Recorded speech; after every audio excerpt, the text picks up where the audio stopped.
So now we're gonna go get into my 2 cents with GT, and he's gonna talk about recently an artist said that he's not doing lean scissor, the purple drink anymore. And I saw a video of him pouring it out. I didn't know who he was, but tell us about that. I don't listen to his music. California rapper Mozzy posted a video where basically he poured out a bottle of lean.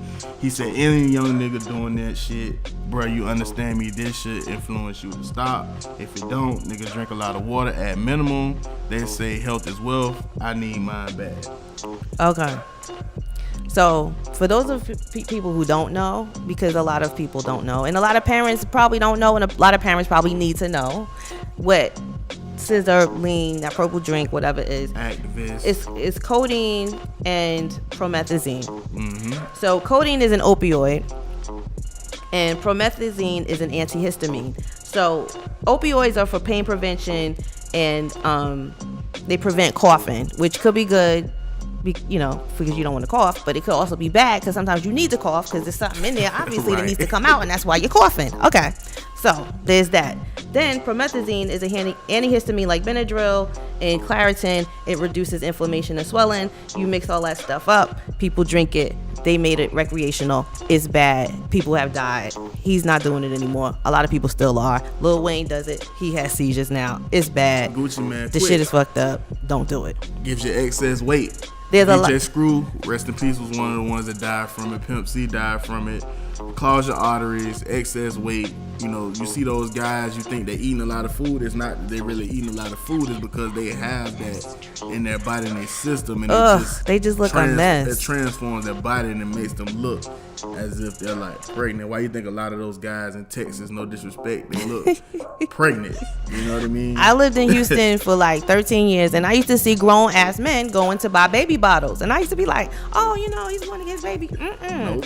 They used to be doing that so they could measure the stuff. I didn't know, y'all. So this is like what I'm saying about, a parent, you might want to pay attention to this. But this is another thing about the quote unquote war on drugs, because back in the 70s, this was considered one of the opioids. A lot of companies stopped selling it because people started getting addicted to it. Being addicted to it causes depression. It causes all sorts of horrible side effects. It makes you suicidal. It's like all bad. Drowsiness, headaches, shortness of breath, stomach pain, the whole 9 yards. So those are the side effects. It's an opioid, and it was one of the things that you can pull out of the plant. And back in the day, when there was drug wars and drug lords in South America and all that was a thing, because you also get heroin out of this plant, right?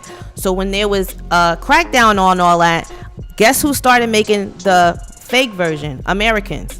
So American pharmaceutical companies make a lot of money off this shit. So sometimes you gotta ask, like with these songs and with these people and with these record companies, like we were talking about in the last 2 segments, like who's promoting this, who's pushing this, you know what I'm saying? So we all gotta start paying attention to that. So Future, 2 Chainz, Lil Wayne, Gucci at one point, they talk about it in all their songs. All the artists in Texas talk about lean. Yeah, it was a young guy. He was doing what was the pill, the Miley's too.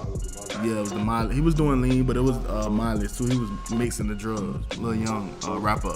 Was it Lil Pump? And this is what I don't get. This is what I don't get, okay? You know that the government is involved in a lot of this shit, right? Like a lot of the young artists recently have gone on record saying, oh, well, you guys did crack and you guys... Yeah, but the government put that shit out there, right? So how are you going to call us out for we're victims? People don't understand that there's a difference between crack and cocaine. The government, right. The government put all that stuff in the street for people to get easily addicted to it. And so here comes the prison industrial complex. Here comes the war on drugs.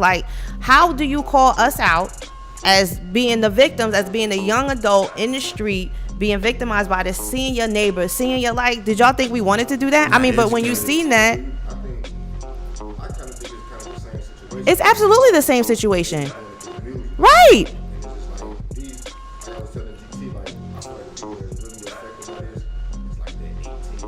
Absolutely, because they don't know any better. They don't know any better. They see people doing it that are popular to them. They see them out there promoting it and making it look cool to look stupid and slow, but it's really not. Because look what it's doing to these people. So the other dude died. Rest in peace, Pimp C. I mean, like that whole Houston kind of like slow down. That but it's also Screw, your DJ habits. Screw. DJ Screw had a bad habit. Like DJ Screw wasn't. Because I saw a whole documentary on him years ago. Like he was always up, never sleeping. He had poor eating habits. You're saying there was more to it than that for him. Yeah, than just him drinking. Like him not taking care of his body. But because what happens is that stuff what people don't understand. It sits in your body. Yes. It does not leave your body. No. It stays in your body for years.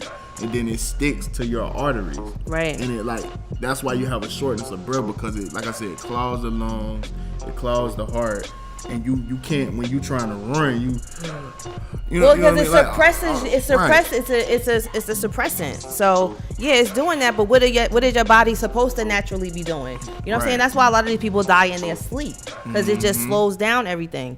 But that's not cool, y'all. That's not cool. And all these pharmaceutical companies, and this is what I don't get about Jeff Sessions and the whole weed thing, like we were talking about in our last segment. Like, it's more important shit to be out here fighting besides weed. You know what I'm saying? Like, this is the same dude that they brought to testify about the Russian thing. He didn't know shit. Like, but you know everything about weed and how bad it is and how it's a gateway drug. He has an ulterior motive, and that's why he's sticking around in this Trump administration, because he really, and I don't get that. But you know why? Country built off crooks. But you know why? Keep it illegal. Think about it. The reason why he's doing this is because he's friends with those people in the he's got the pharmaceutical companies, chomping at his heels. Like, yo, if they legalize marijuana, then that's gonna change the game. The pharmaceutical companies are gonna get less money, and the marijuana companies are gonna get more money, and that's gonna change the game. People just want to stay on top financially, but no, everybody, put your foot down. Put your foot down. I'm serious, because if opioids are so addictive, why aren't they fighting that more? And why are they going to go toward weed? Pay attention. Like, the government is really wilding out, but it's always all power to the people. No matter what anybody says or thinks, it's always up to us. We just gotta act.